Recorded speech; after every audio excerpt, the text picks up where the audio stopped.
mengajak rekan-rekan sekalian untuk mendaftar di CIP Angkatan 8, 9, 10 ini, monggo. Ayo kita sama-sama memberi perubahan pada pendidikan di SMKN 10 Maria. Devi, jangan patah semangat ya. Jangan dipikir tugasnya banyak, enggak, tapi nikmat sekali ya. Nikmat sekali. Oke Bapak Ibu, langsung saja untuk modul kali ini saya itu punya tugas mensosialisasikan budaya positif. Namanya saja budaya positif, pasti sesuatu yang positif ya Bapak Ibu ya, yang memang layak untuk kita lakukan. Budaya positif atau bisa juga dikatakan ekosistem positif ya. Jadi mari kita rancang di sekolah kita ini bagaimana biar budaya positif itu tertanam, terutama untuk anak-anak didik kita ya. Lingkungan positif itu sangat diperlukan untuk mendukung murid menjadi pribadi yang bahagia, mandiri dan bertanggung jawab sesuai dengan filosofi Ki Hajar Dewantara. Jadi pendidikan untuk era saat ini memang kita ambil contoh perbandingan dengan hidup tumbuh-tumbuhan. Kalau di Ki Hajar Dewantara itu diibaratkan padi Bapak Ibu ya. Jika kita punya murid ya, kita ibaratkan itu tanaman. Kita pupuk, kita rawat tanaman itu sesuai dengan jenis tanaman itu. Misal kita punya padi, berarti kita rawat layaknya padi, jangan dipaksa untuk jadi jagung misal. Kalau kita tahu jagung itu kan tidak banyak membutuhkan air ya Bapak Ibu, sehingga kalau padi ya dirawat sesuai dengan padi. Kalau di bulan keberapa membutuhkan air ya diairi, kalau memang membutuhkan pupuk ya diberi pupuk. Nah kalau kita punya murid padi tapi diperlakukan seperti jagung ya, sok mati kan Bapak Ibu ya, busuk. Nah itu ibarat saja Bapak Ibu. Jadi kalau kita punya murid di kelas, kita juga harus memanusiakan anak itu, memanusiakan manusia artinya. Sehingga apa yang layaknya didapatkan, kita harus menghargai anak. Kita guru itu sebagai motivator atau fasilitator saja. Anak itu sudah membawa bakat-bakatnya tersendiri. Sehingga semisal contoh Toto itu ya, misalnya Toto itu pintar dalam hal desain. Padahal Toto mengakui kalau IPA dia itu sangat anti. Itu pun kita tidak bisa memaksa Toto untuk ahli IPA kan seperti itu Bapak Ibu. Sehingga kita harus memupuk Toto untuk ke arah desain, bukan ke arah IPA. Awakmu pun gak pintar IPA berarti gak pintar kamu. Tidak seperti itu. Kita punya bakat tersendiri. Anak itu unik, anak itu punya kodratnya sendiri, anak punya jalannya sendiri. Kita guru hanya bisa memfasilitasi anak, memotivasi anak seperti itu. Jadi kalau di sini dituliskan dapat memperbaiki kondisi tanahnya, memelihara tanaman padi, memberi pupuk dan air, membasmi ulat-ulat atau jamur yang mengganggu hidup di tanaman padi dan lain-lainnya. Jadi tetap diperlakukan seperti padi. Kalau Bu Desi suka matematika ya, matematika memang itu sudah haknya ya. Dipaksa untuk desain Bu Desi paling ya angkat tangan gitu ya Bu Desi ya. Oh bisa. Bu Desi itu multi talent. Nah, budaya positif di sini nanti akan bicara tentang ada disiplin positif dan nilai-nilai kebajikan universal. Kedua, teori motivasi, hukuman, penghargaan dan restitusi, apa itu nanti bedanya. Yang ketiga, keyakinan kelas. Empat, kebutuhan dasar manusia dan dunia yang berkualitas. Lima, restitusi. Ada segitiga restitusi. Yang pertama dulu, disiplin positif. Jadi kita kembali dulu ke makna disiplin Bapak Ibu. Disiplin itu tetap penting Bapak Ibu. Walaupun dalam kurikulum Merdeka memang mengusung kata merdeka. Merdeka itu bebas ya Bapak Ibu ya, bebas. Sakarpe tapi tidak sakarpe, bebas yang memang apa Bapak Ibu? Iya, sesuai dengan arahnya, sesuai ya. Jadi artinya sebenarnya disiplin dulu berasal dari bahasa Latin disiplina, artinya itu belajar. Jadi kalau bisa diartikan dari kata aslinya bahasa Latin disiplin itu belajar, bukan memaksa Bapak Ibu, bukan memaksa. Makna asal dari kata ini berkonotasi dengan disiplin diri dari murid-murid. zaman ada Socrates dan Plato ya. Disiplin diri membuat orang menggali potensinya menuju sebuah tujuan apa yang dia hargai. Jadi dia atau siswa atau murid itu menggali potensinya untuk mengarah pada satu tujuan. Gitu. Jadi bukan paksaan. Jadi dia harus punya tujuan. Murid kita harus punya tujuan. Yang jelas kita harus mengarahkan saja. Kita sebagai guru mengarahkan, memotivasi, memfasilitasi anak. Jadi makanya kita sebagai guru adalah fasilitator. Namun dalam budaya kita Bapak Ibu ya, kita itu saya, Anda, saya pribadi juga masih seperti itu ya kadang. Makna kata disiplin telah berubah menjadi sesuatu yang dilakukan seseorang pada orang lain untuk mendapatkan kepatuhan, dipaksa patuh ya. Kecenderungan umum adalah menghubungkan kata disiplin dengan ketidaknyamanan, bukan dengan apa yang kita hargai atau pencapaian atau suatu tujuan yang mulia, bukan itu, tapi sedikit memaksa ya, seperti itu. Awalnya memang biasanya memaksa, tapi kan yang kita harapkan adalah jadi apa? Kebiasaan ya, kebiasaan budaya yaitu nanti. Tapi kita mencoba untuk membuat anak-anak itu disiplin tanpa memaksa, membuat anak-anak itu tergerak tanpa memaksa, seperti itu. Itulah nanti peran kita sebagai guru untuk mencari cara. Karena tiap anak unik pasti. Kalau Toto itu biasanya kan agak-agak diem. Dia itu kalau suka sama gurunya, Toto itu menggambar dalam bukunya gitu ya, buku gambaran. Itu kan beda sekali dengan Bara ini. Bara itu selalu menyampaikan apa yang dia sampaikan. Misalnya suka gitu ya, bilang suka. Saya suka, gitu. Saya nggak suka gitu, terlalu jelas. Kalau Toto itu memendam. Itu kan beda-beda anak itu. Jadi itu caranya juga akan berbeda Bapak Ibu ya. Hari ini ada lakonnya Pak Toto ya. Ya, itu Bapak Ibu mungkin dari kata disiplin itu kita membiasakan anak disiplin, tapi ya tidak memaksa. Nanti Bu Desi yang akan bisa menerjemahkan itu di GDS. Disiplin tapi tidak memaksa itu seperti apa. Jadi mengetuk hati anak satu-satu. Misal ada yang telat gitu ya, dikenali satu-satu. Yang telat itu si A, si B, si C. Nah, ternyata si C itu telatnya karena membantu orang tuanya semisal. Nah, anak-anak itu diajak bicara, dicari tahu penyebabnya apa. Kita cari solusi bersama. Anak itu membuat keputusannya sendiri. Ya, diajak seperti itu, bukan langsung ayo jabuti suket. Nah, suket kan juga nggak linear juga gitu ya. Jadi diajak bicara, terus kita cari solusi bersama. Sehingga antara Bu Desi dengan si anak nanti bicara yang intens. Oh, aku janji nang aku opo kan kayak gitu. Iya, seperti itu. Dan di sini kemarin saya mengangkat budaya positif itu membuang sampah di tempatnya. Itu pun membiasakan itu sebelum jam dimulai itu ya kita biasakan. Di waktu awal pelajaran saya gini-gini saja sudah langsung diberi sampah itu cili-cili gitu sih ya. Padahal anak-anak sudah piket sih, tapi kelas kok masih biasanya sampah-sampah permen, apalagi sekarang ada praktek apa itu? Iya, KBU itu. Dimakan juga. Itu juga. Kalau pas pulang gunung gini-gini tak langsung roh ya, masih diambilin. Padahal ini kelampau ya gitu. Ya kemarin itu saya membuat itu untuk aksi nyata saya, itu membuang sampah di tempatnya, operasi semut tapi belum sampai operasi semut itu operasi semut jadi gula. Operasi semut itu adalah, semut itu kan barang kecil Bapak Ibu ya, barang kecil, sehingga kita mengambil sesuatu yang ada di sekitarnya kecil-kecil seperti itu, namanya operasi semut. Nggak harus yang besar-besar, nggak ya. Sesuatu yang kecil itu sangat berarti, kalau dikumpulkan kan jadi besar ya. Makanya disebut operasi semut. Operasi semut itu sebenarnya warisan saya itu dari dulu waktu SMA dulu ya. Jadi dibawa ke Mojanya. Ya.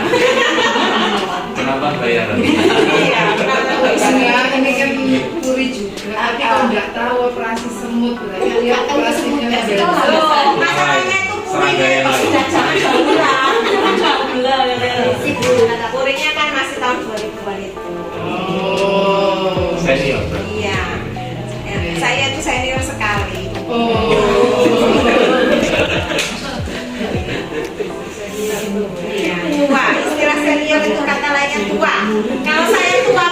Desi ya sama. Sebaya. Oke, kita ke arah teori motivasi, hukuman, penghargaan dan restitusi. Jadi yang seperti saya sampaikan tadi, disiplin itu memang tidak langsung maksa Bapak Ibu ya. Jadi kita harus memunculkan motivasi internal anak, internal, bukan dari eksternal. Kalau anak-anak itu berubah karena dirinya, itu akan lebih kekal Bapak Ibu. Misal Irfan itu ingin berubah. Irfan itu yang ini ya Bu ya. Itu ingin berubah. Kok cenderung saya mengharapkan yang lain lagi ya? Iya. Saya itu kan bertanya-tanya. Biasa begitu. Iya, dalam satu kelas memang biasanya itu ada yang salah satu yang diunggulkan atau nge-finalist. Pilihannya cuma 3. Ini adalah kelas MEA Bapak Ibu. Kelas MEA. Iya, jadi saya itu seperti yang saya sampaikan tadi, teori motivasi itu kan ada motivasi internal, ada eksternal. Yang perlu kita tanamkan ke anak-anak kita atau mulai dari internal. Sama kok, seperti Bapak Ibu atau saya sendiri. Kalau saya punya motivasi internal, pasti saya kekeh, ya kan? Saya pasti akan memperjuangkan apa yang saya inginkan karena motivasinya dari diri saya. Tapi kalau eksternal, saya masuk karena kepingin ketemu sama itulah, ketemu barang misalnya yoga lah ya gitu. Jadi oh iya kan masuk sekolah angkat tangan kepingin dilihat apa. Jadi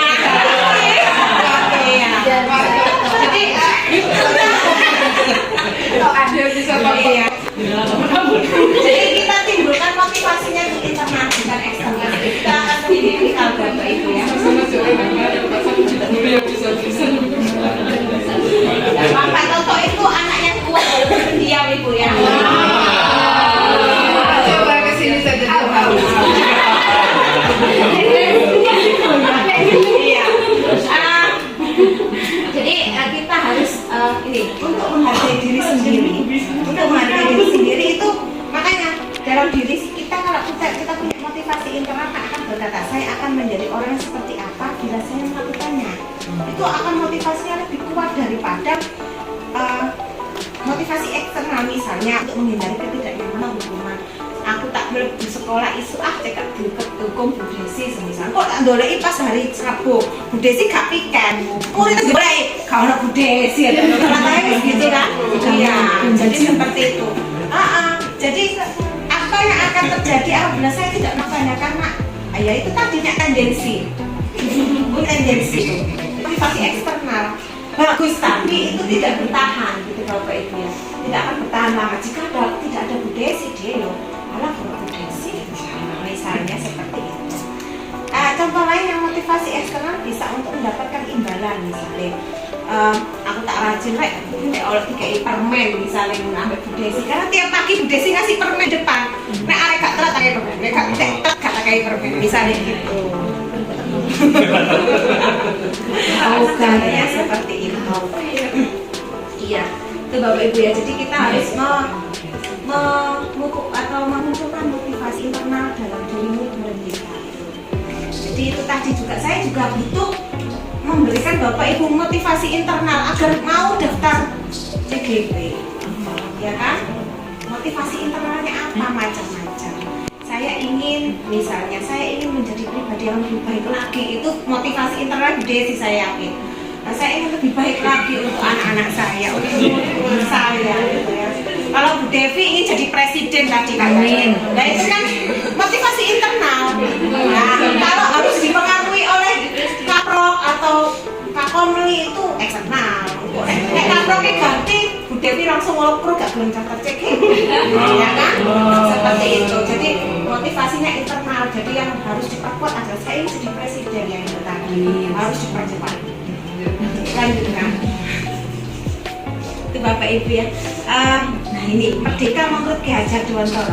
Merdeka itu artinya tidak hanya terlepas dari perintah, akan tetapi juga cakap memerintah diri sendiri. Ini yang perlu digarisbawahi Bapak Ibu ya. Memerintah diri sendiri semisal, yaitu tadi murid kita harus paham atau sadar akan kebutuhan dirinya.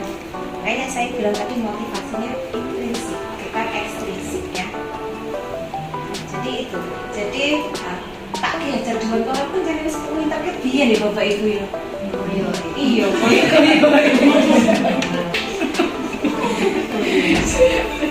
saya tadi belum pernah menyebut murid laki perempuan sama sekali. Bu Desi, ya Bu Desi itu karena teman saya mulai kecil, mulai lahir ya. Sekarang istilah restitusi Bapak Ibu, mungkin panjenengan masih belum familiar dengan restitusi. Restitusi adalah proses menciptakan kondisi bagi murid untuk mencapai kesalahan, memperbaiki kesalahan mereka, sehingga mereka bisa kembali pada kelompok mereka dengan karakter yang lebih kuat. Restitusi juga merupakan proses kolaboratif yang mengajarkan murid untuk mencari solusi untuk masalah mereka dan membantu murid berpikir tentang orang seperti apa mereka inginkan, bagaimana mereka harus memperlakukan orang lain.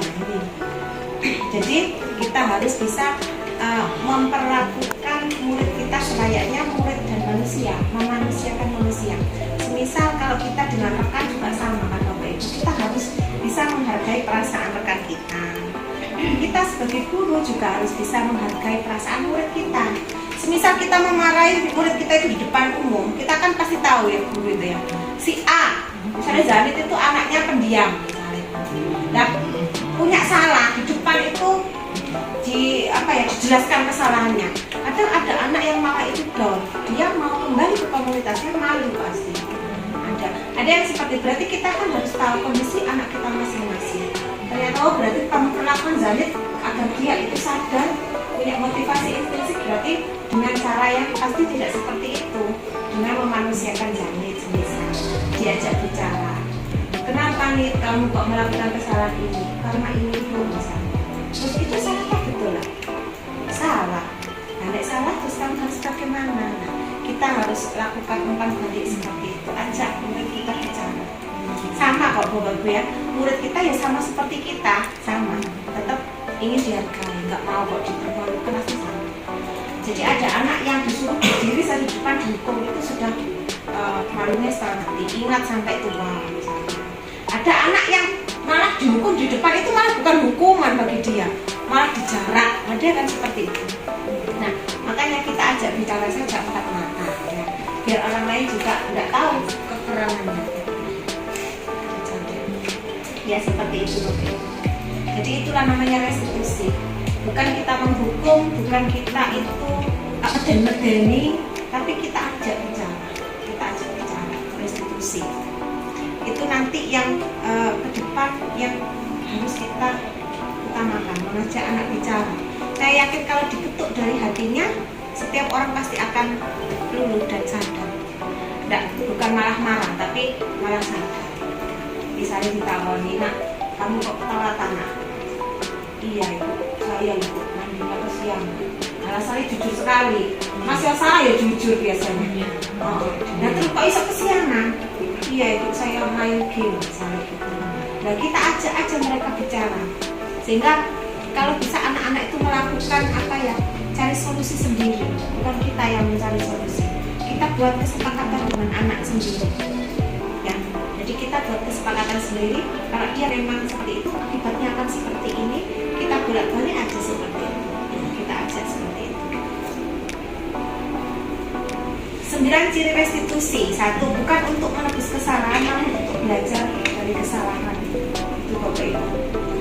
Yang kedua, memperbaiki hubungan.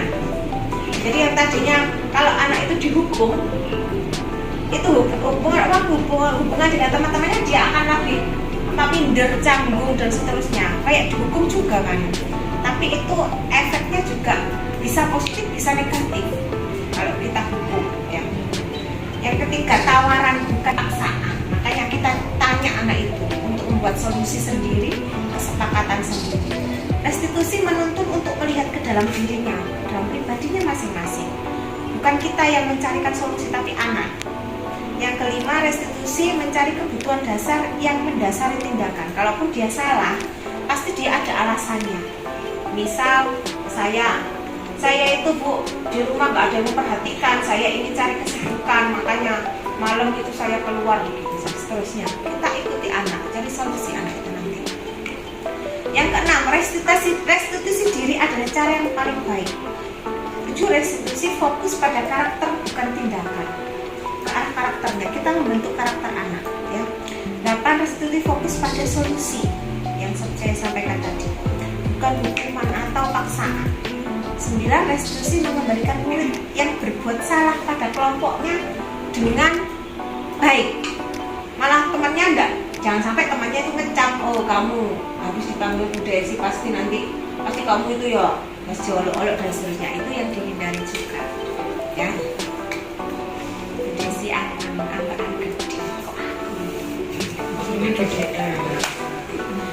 iya, maksudnya Bu Desi GGS. Kita menuju dari restitusi kita ke keyakinan kelas. Keyakinan kelas ini identik dengan ini Bu, kesepakatan kita di awal tahun. Biasanya kita membuat kesepakatan, misal kalau bukan nek praktek itu awas dulu misalnya udah bukan anti kan gitu ya, enggak.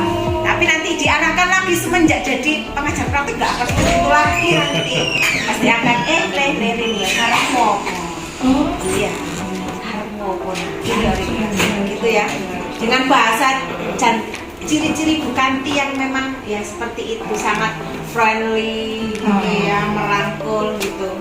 Jadi itu keyakinan kelas itu kesepakatan. Jadi mengapa tidak kata peraturan saja, mengapa harus keyakinan kelas? Kan kalau mengapa kita memiliki peraturan harus menggunakan helm bila mengendarai kendaraan roda 2, itu namanya peraturan. Mengapa kita memiliki peraturan 3M, menggunakan masker, mencuci tangan, dan menjaga jarak, ini cenderung memaksa. Mengapa kita memiliki peraturan harus datang tepat waktu pada saat mengikuti pelatihan, semisal seperti itu ya. Kayak kasus ini tadi jam 1, kalau Bu Desi sih jam 1 tetap lah, jangan sampai molor lah gitu ya. Itu Bu Desi saya tahu sekali. Sehingga tadi waktu kita reschedule dan tempat itu ya, kalau reschedule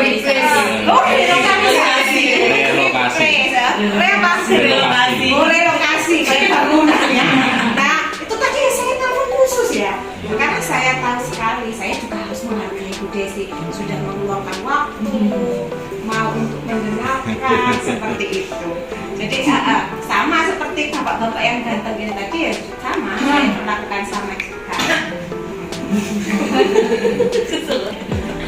Untuk mendukung motivasi intrinsik, kembali ke nilai-nilai atau keyakinan yang lebih menggerakkan seseorang dibanding mengikuti serangkaian peraturan. Jadi kalau kita itu membuat keyakinan kelas, itu kita buat bersama, disepakati bersama, dijalankan bersama, ya konsekuensinya harus bersama. Itu bukan kita memaksa, jadi bukan peraturan yang memang dari atas turun ya, dari mungkin kepala sekolah yang membuat peraturan, tapi di bawah nanti pasti ada ketidaksesuaian. Kalau keyakinan kelas itu yang membuat adalah anak-anak dan bapak ibu guru pastinya untuk mengarahkan atau fasilitatornya. Anak-anak membuat sendiri, menjalankan dan menepatinya sendiri, dan melaksanakannya sendiri, itu namanya keyakinan kelas. Misalnya kalau misalnya bapak ibu saya lihat ada kok beberapa yang sudah membuat keyakinan kelas itu. Misal kalau ulangan misalnya seperti itu disampaikan di depan. Kalau saya itu tipe guru yang tidak suka anak dicontek misalnya seperti itu. Jadi di awal pembelajaran atau awal semester itu disebutkan keyakinan kelasnya. Oke, kamu setuju enggak ini? Kalau kemarin Bu Muda itu anak-anak tidak boleh makan di dalam kelas. Kalau ketahuan harus membelikan anak sekelas. Itu dijalankan betul. Ada anak yang makan setelah jam bel ternyata makan, membelikan sekelas temenan ya, dimakan bersama. Itu keyakinan kelas, boleh bebas, tiap mapel boleh berbeda. Kalau Pak Toto kalau nggak mau senyum misalnya seperti itu, tidak silakan. Saya pernah masuk kelasnya Pak Toto, mungkin nanti waktu Pak Irong saya masuk kelas Pak Toto ya. Siap Pak Toto. Karena anak berebus di luar, itu Pak Toto itu A, B, C, D. Nah, saya penasaran sekali. Dari Bu Devi itu? Iya, dari Bu Devi. Itu yang masuk dari Bu Devi, dari Pak Irfan, Terutama Bu Desi yang itu ya, GDS itu juga menyampaikan.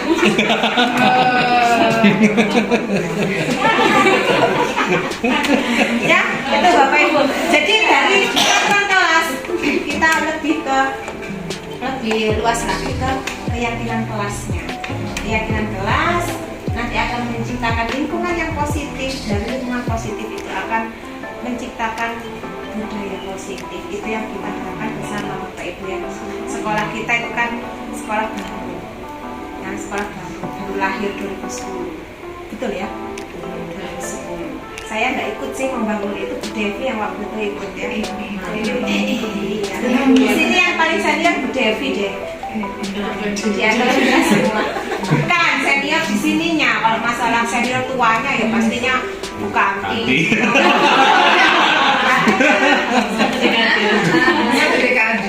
Ya, kalau kita sih kelas senior kok. Iya. Karena aku gak Betul. itu ya Margo. Itu golongan kita. Kalau itu golongan kita. Yang paling muda di sini adalah Mbak Jani. Iya. The one and only Jani dia. Iya, nanti Mbak Jani di sini mau main mungkin. Amin. Amin. Jadi kita akan Budaya budaya positif, ini bicara budaya positif ya Bapak Ibu ya. Mendoakan. Mungkin contoh kesepakatan kelas bisa seperti ini Bapak Ibu. Kami guru dan murid yang saling menyayangi. Oh, sayang-sayangan. Oh, sayang-sayangan. Ini contohnya mungkin SD ya Bapak Ibu ya. Iya, kami murid yang semangat belajar. Itu anak SD nih kayaknya. Kami murid yang peduli dengan teman-teman. Nah itu. Mungkin contoh SD ini yang saya ambil ya Bapak Ibu. Saya selain jadi guru SMK, saya jadi guru SD. Bu Sari ini kayaknya. Iya, dulu di sana itu kan juga sambil ngajar yang SD. Oh ya, saya ngajar TK. Iya. Yayasannya kan jadi satu. Bu Sari itu. Jadi pembandingnya adalah antara peraturan dan keyakinan kelas seperti ini Bapak Ibu. Ayo Bu Sri tolong diperhatikan ya. Peraturan itu selalu kembali, misalnya kalau peraturan selalu kembalikan buku ke tempatnya itu kan. Jadi kalau keyakinan kelas ya kita menuntut tanggung jawab anak. Kalau memang nggak mengembalikan berarti cara kita itu khusus, tidak langsung digurungi begitu enggak. Jadi itu nanti mengarahnya ke arah tanggung jawabnya, nanti terbentuk. Kalau memang kesepakatannya dan keyakinan kelasnya seperti itu ya pasti akan dilakukan karena kan secara sadar membuat keyakinan kelas. Dilarang mengganggu orang lain. Nah, nanti arahnya adalah diharapkan siswanya atau muridnya menghormati orang lain. Kalau hadir di sekolah 15 menit sebelum pelajaran dimulai, arahnya nanti menghormati orang lain dan berkomitmen. Ya seperti contohnya tadi ya, jam 1 saya nggak enak jujur. Yang tadi datang jam 1 pas, saya minta kembali. Siapa ya tadi Bu Amalia, terus Bu Yeni. Saya lihat kok panik ya. Panik itu artinya kan pasti ada kendala. Ternyata mungkin aja di rumah ada apa gitu ya. Tapi tidak berani ngomong. Tapi diem tapi rotok gimana? Ibu ada itu tak kesibukan juga ya sudah monggo. Karena saya nggak bisa janji jam 1 tit ya. Karena Pak Toto, Pak Irfan tadi kan, Bu saya itu dulu oke. Bu Desi ya saya hubungi belakang, silakan gabung. Kalau teman-teman kakak tadi kan memang sudah standby, makanya saya iya. Dilarang melakukan kekerasan. Kalau keyakinan keras itu nanti akan timbul rasa keselamatan, menghormati orang lain lagi. Ya. Dilarang menggunakan narkoba. Arahnya bukan seperti itu, tapi dalam dirinya atau institusinya ingin adanya kesehatan. Bergantian atau menunggu giliran itu artinya bersabar, terus menghormati orang lain juga. Cukup banyak kok anak yang tahu masalah giliran ini. Kalau kita antri gitu, saya sangat senang sekali melihat orang antri. Misalnya dia itu telat, tapi ada di depan saya, tapi bilang maaf saya tadi di belakangnya ibu gitu. Ke belakang itu senang sekali, walaupun nggak kenal tapi lama-lama jadi kenal nanti ya. Akhirnya kok jadi kenalan itu nanti ya, karena terpesona itu tadi orang ini jujur sekali gitu ya. Intrinsik motivasinya. Guyu.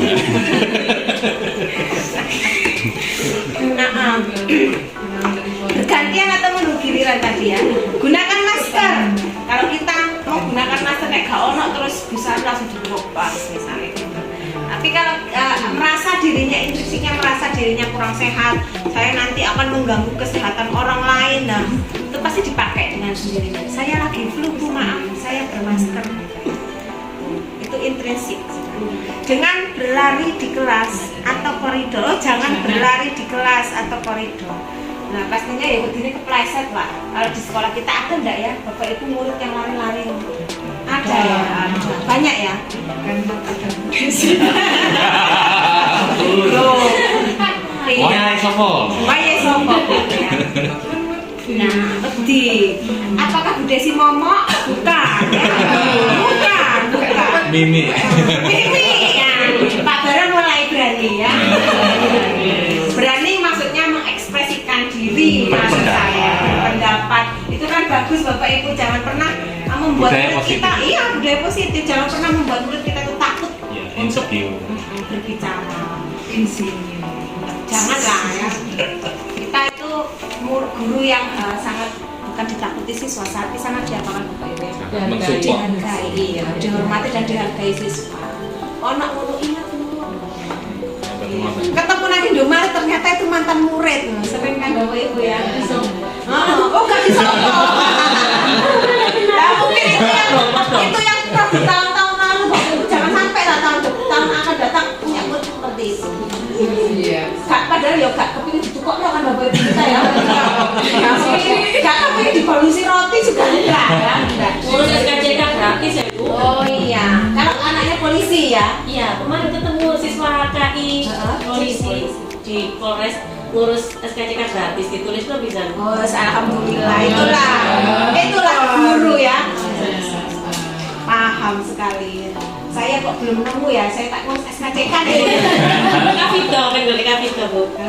Kapito itu. Oh, murid. Iya murid KI dulu angkatan pertama. Jadi polisi. Poluan. Murid Ibu Dewi. Budaya positif. Waktu itu Bu Dewi berarti kan sukses ya mengantarkan anak ya. Alhamdulillah. Gimana nggak sukses? Nah, yang kita harus hindari memang mencatat 100 kali dalam buku kalimat saya tidak akan terlambat lagi karena terlambat ke sekolah ya tidak. Itu adalah hukuman Bapak Ibu, bukan restitusi ya. Semisal kalau memang saya tadi mencontohkan kalau ada anak terlambat ya kita sebisa mungkin tahu kenapa dia terlambat. Ternyata ada masalah. Kalau tidak ada masalah ya kita cari solusi yang lain. Yo, bukan anak itu dienakno terus enggak sih Bapak Ibu ya.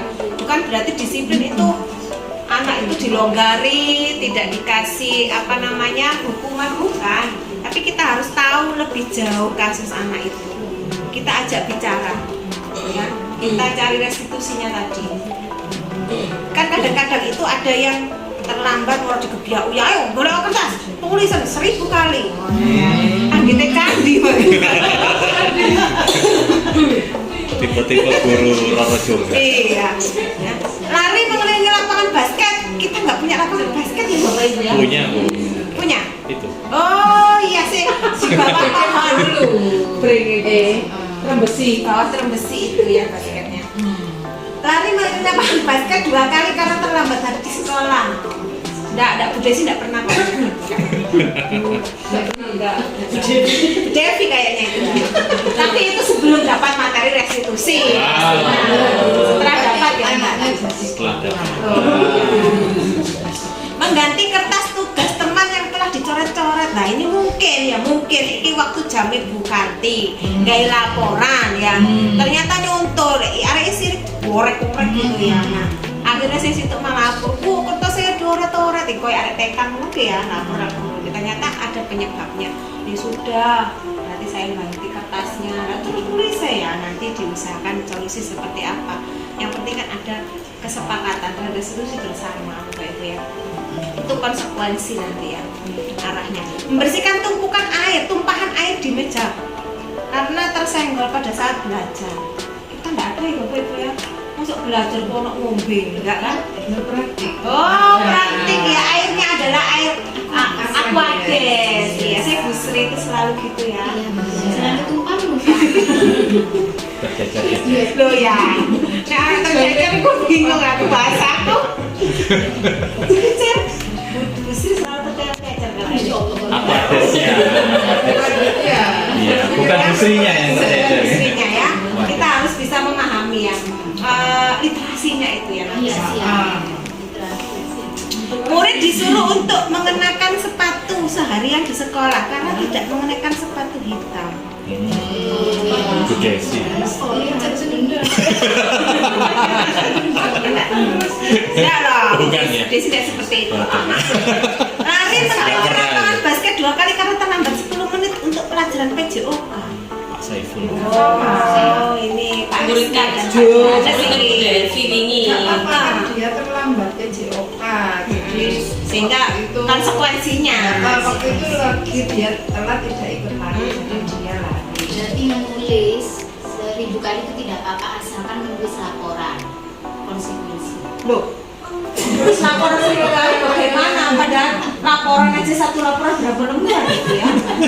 Jangan Itu. sampai seperti muridnya Bu Yeti loh ya. Pasti laporannya tercecer tadi. Iya, laporannya tercecer. Betul. Jadi di sini kita bedakan hukuman dan konsekuensi Bapak Ibu ya. Kalau hukuman itu sesuatu yang menyakitkan harus terjadi. Oh, sakit hati saya itu ya. Karena dihukum.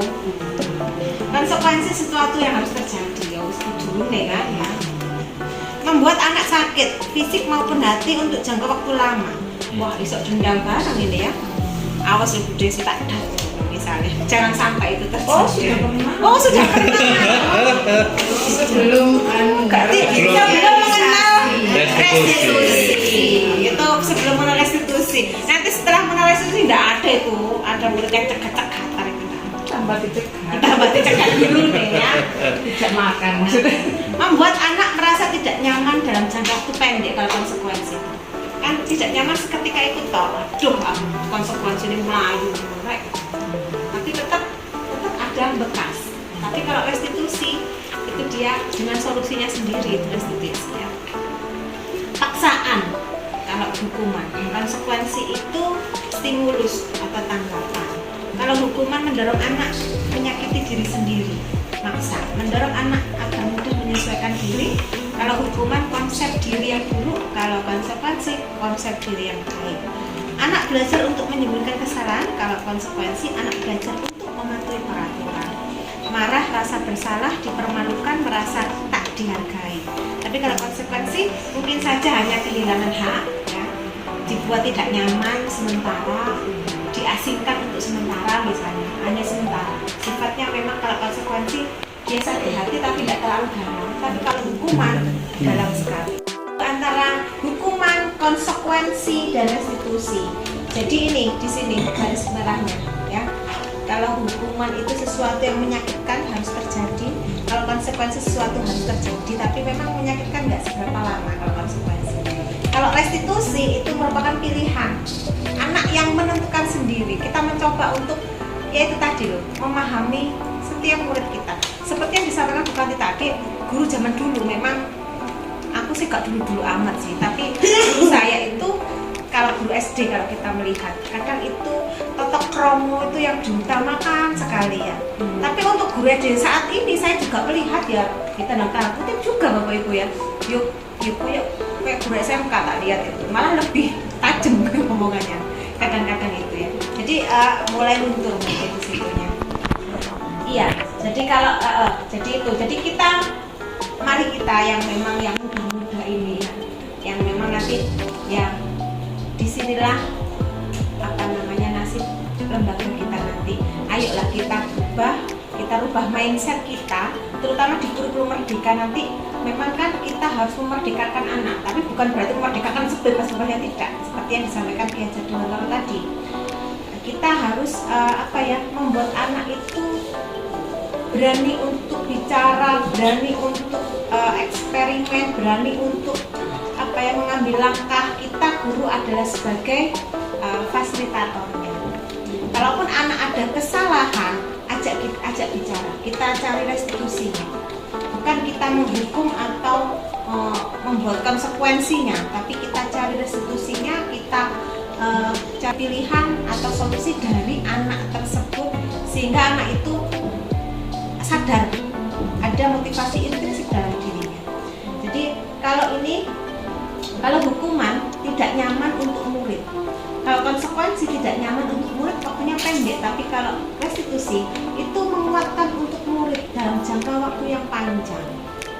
Misalnya kayak kemarin, jujur saya kemarin kasusnya anak yang tidak naik ya, mungkin saya kemarin setelah anak itu tidak naik itu saya selalu intens memang. Saya info ABC, saya pegang. Memang anak itu punya masalah. Setelah diajak bicara ya, alhamdulillah bagus kok sekarang langsung selesai. Kalau memang kurang bagus ya nanti coba kita rundingan bersama. Yang Pak siapa namanya?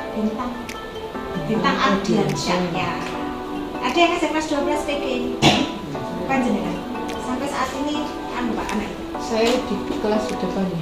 Ya Allah, Sama kelas PG itu selalu bermasalah. Nama anak itu bagaimana? Saya nggak tahu. Tidak tahu ya. Coba nanti saya. Kalau secara hubungan saya dengan dia, saya kan sering memang memantau dia, tapi saya nggak mengajar masalahnya juga roh aslinya.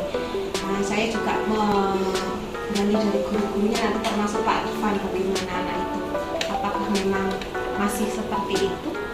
Tapi sejauh ini sih menyampaikan sudah tidak seperti dulu. Tapi ya tidak tahu nanti kita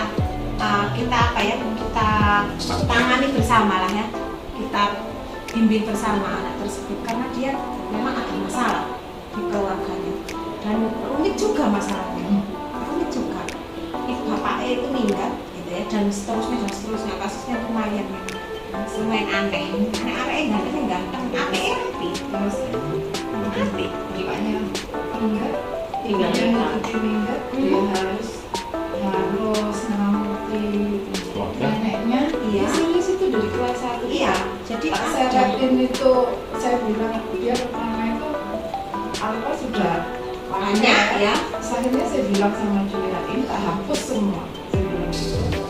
Akhirnya anaknya ya memang kita harus menyediakan waktu tersendiri. Kita tuh nggak mengalami rasanya jadi anak itu gitu loh. Kita cuma bisa ngomong kamu jangan begini. Sementara dia itu menghadapi itu dari sisi emosional. Iya, dia. betul. Itu luar biasa. Nah itu kalau saya akan saya pertahankan anak seperti itu. Dia tuh berjuang dalam hidupnya sendirian loh.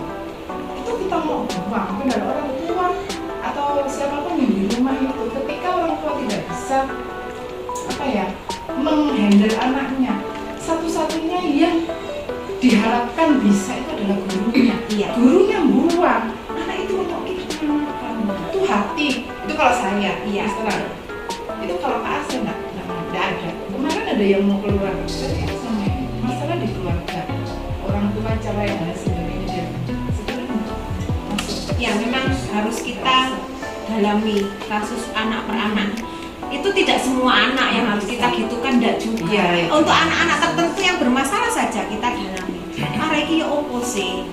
Kita ajak bicara dari hati ke hati. Memang itu perlu. Kalaupun kita mengambil tindakan mengeluarkan dan seterusnya, anak itu nanti mau jadi apa, mau bagaimana. Padahal kita sebagai guru itu menghantarkan ke masa depannya anak itu cuma kita menghantarkan. Kita tidak bisa menentukan masa depan anak, enggak. Kita cuma ngeterno.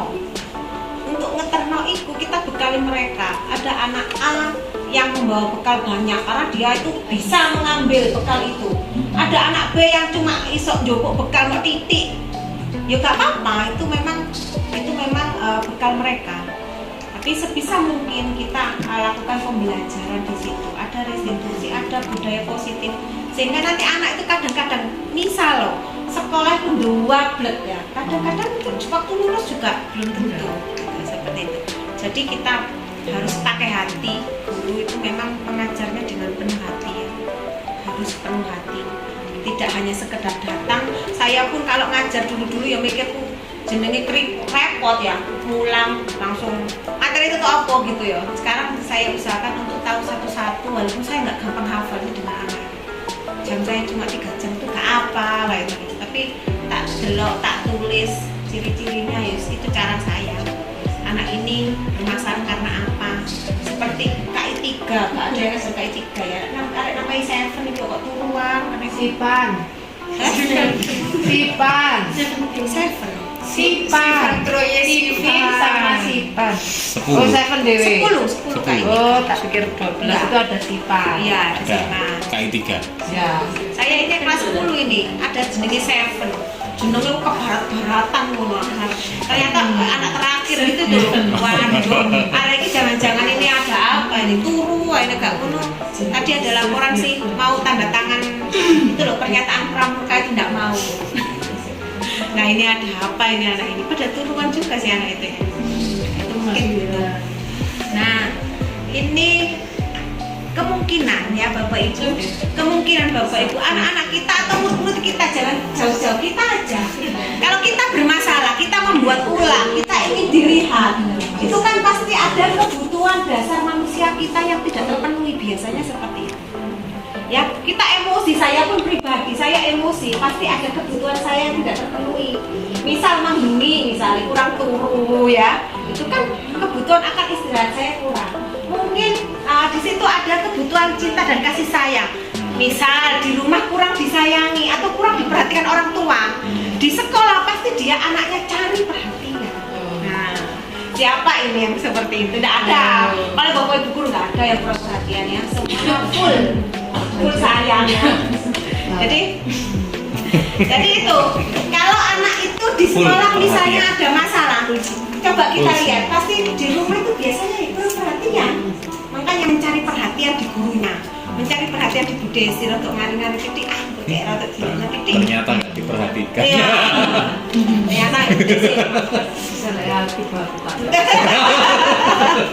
Nah, misalnya lagi kebutuhan dasar kita sebagai manusia itu di rumah itu terkekang, misalnya seperti itu anak atau murid terkekang. Di sekolah pasti ada aja ulangnya. Dasarnya orang melakukan apa ya, sesuatu yang tidak umum itu biasanya karena ada kebutuhan dasar sebagai manusia yang tidak terpenuhi. Memang itu. Kalau mau kita flashback dan introspeksi diri Bapak Ibu ya, pasti seperti itu. Saya contoh kecilnya saya aja kadang-kadang di rumah pulang itu kurang diperhatikan suami, aku pasti golek-golek ya cara diperhatikan kan gitu ya Bapak Ibu. Pikir golek-golek suami lah. Janganlah Bapak Ibu ya, janganlah. Jauh. Bu Desi itu di mana aku celah dia masuk gitu ya. Padahal saya itu tadi memang memberi celah, pasti ke situ nanti ya. Ya Bapak Ibu ya, dasarnya memang kebutuhan dasar manusia itu mungkin kurang atau belum terpenuhi. Biasanya ada anak yang misalnya dia itu kekurangan dalam hal apa namanya keuangan, pasti ada aja. Tuh. Nah, ini kasus Pak Zulfikar itu di sini kalau jenenge Pak Zulfikar ya. Bisa wes, saya kasih Pak Toto.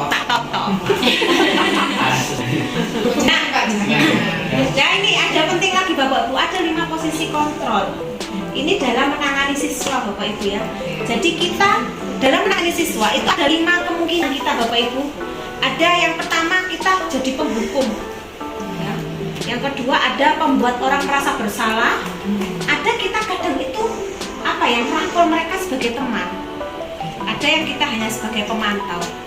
Ada yang manajer. Yang diharapkan nanti adalah kita sebagai manajer Bapak Ibu. Kita sebagai manajer. Kalau sebagai penghukum bagaimana ini? Misalnya guru berbuat atau berkata, kalau kamu tidak melakukannya, awas ya, awas teman-teman. Nah itu penghukum. Awas ya, awas ya. Awas Pak, begini yang mendeli ya, gitu. Itu penghukum gitu ya. Awas, awas saya terpesona ya. Terus kalau membuat orang merasa bersalah misalnya, kamu seharusnya sudah tahu, ibu lelah sekali mengatakan, ibu stres kok, dibuat dia itu seolah-olah bersalah, disudutkan. Kamu memang yang membuat aku salah. Itu juga kurang bagus Bapak Ibu ya. Jadi itu, kalau teman itu misalnya gini, ayolah lakukan demi saya, ayolah Pak Irfan, misalnya seperti itu karena posisi teman gitu ya. Kalau pemantau, apa peraturannya? Itu kayaknya aku tua umur ya itu mak mantau. Tapi kalau dengan kita sebagai manajer adalah apa yang kita yakini, menurut kamu apa misalnya gitu. Apa yang bisa kau kerjakan untuk memperbaiki masalah ini ditanya, itu sebagai manajer. Seperti tadi restitusi, kita merangkul anak kita sebagai manajer, manage diri kita, ya, bukan manajer pabrik, bukan ya Bapak Ibu. Bukan, ini kan biar mantan manajer masalahnya. Oh my god. Bukan. Nggak pernah ya. Iya, jadi itu kalau hasilnya adalah kalau dia memanajer, kita sebagai manajer itu akan menguatkan murid kita Bapak Ibu. Tapi kalau kita menghukum itu biasanya anak itu merontak, misalnya gerutu. Aku mau akhirnya gurunya mulai dicegat, mau dicegat tidak makan ternyata sampai sini ternyata. Kaitan di dunia yang berkata biarkan saja nanti juga murah-murah lah, bicara lah, misalnya gitu. Itu kalau hukuman, ya. Tapi kalau kita sebagai manajer itu bagaimana caranya saya bisa memperbaiki keadaan. Nek ketemu itu, waduh aku mau gini, Nek. Walaupun nggak ketemu, oh aku butuh, gitu. Aku harus gini. Ditancapkan dalam hatinya siswa atau murid. Oh aku kudu ini. Biar nanti saya lulus SMK aku kudu nang dia gitu. Aku kudu dadi apa? Harus bisa mikir seperti itu anak-anak. Kalau mikir seperti itu, ya insya Allah anak-anak tahu kok. Aku kudu yo apa sih gitu. Itu. Terus lagi dampak pada murid kalau penghukum itu mengulangi kesalahan. Biasanya diulang-ulang, kayak diperhatikan ya. Tapi kalau manajer kita itu mengevaluasi diri bagaimana cara memperbaiki diri. Arahnya ke situ ya Bapak Ibu. Ya, ya itu. Jadi kalau kata-katanya itu biasanya ini orang bahasa Indonesia yang bisa mau iya. Misalnya kalau membuat merasa bersalah ya, saya kecewa sekali dengan kamu.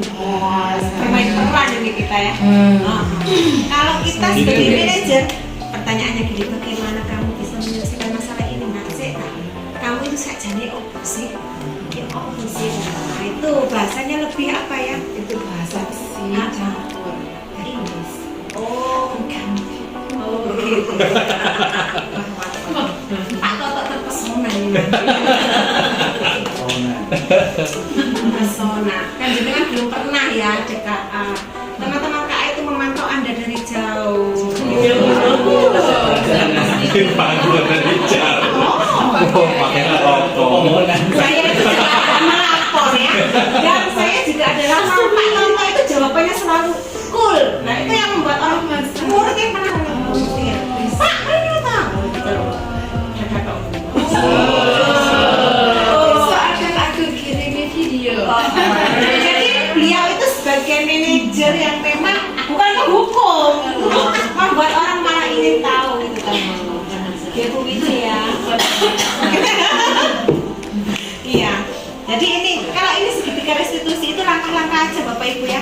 Misal panjenengan nanti kamu tentu punya alasan mengapa melakukan ini seperti itu dari situ.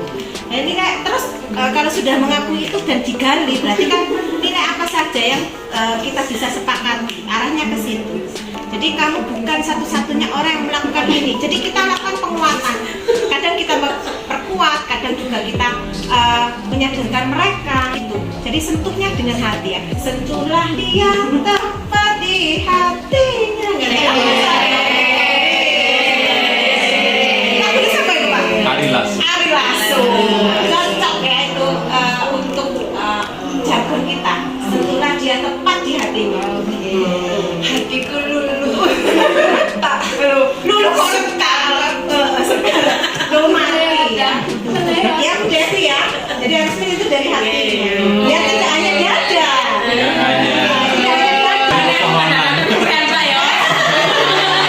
Nanti responnya ya kita harus ini ya pasti ada reaksi-reaksi ya. Kita bentuk chemistry nanti. Langsung gini Pak Toto, langsung gini. Iya Pak Toto nanti nggak gini tapi gini.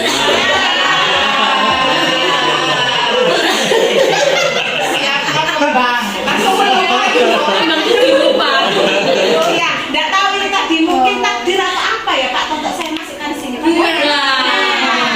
Saya tahu itu teman-teman ini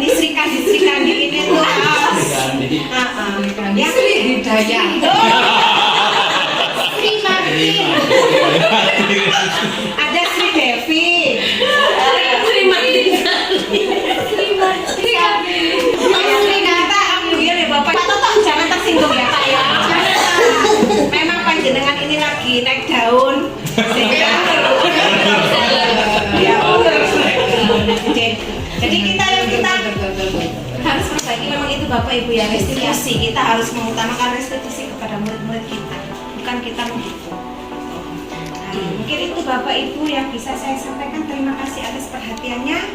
Jika ada kurang lebihnya atau menyinggung perasaan, saya mohon maaf Bu Desi ya. Tidak ada maksud untuk menjadikan panjenengan contoh ya. Enggak, tapi contoh baik tapi tadi kok ya, contoh baik. Bukan contoh yang baik. Beliau ada Sri Kandi Mojuannya ya. Sri Desi. Maulidan. GDS ada di Merdeka Belajar. Sangat boleh, sangat boleh. Nah itulah posisi GDS itu yang sangat ujung tombak bukan untuk Merdeka Belajar dan guru penggerak. Memang berikutnya harus itu. Apalagi GDS ya, itu sangat utama. Betul. Kalau sudah di ujung tombak bisa. Terima kasih Bapak Ibu atas perhatiannya. Mohon maaf jika ada kekurangan atau kesalahan saya ucapkan. Terima kasih. Saya akhiri.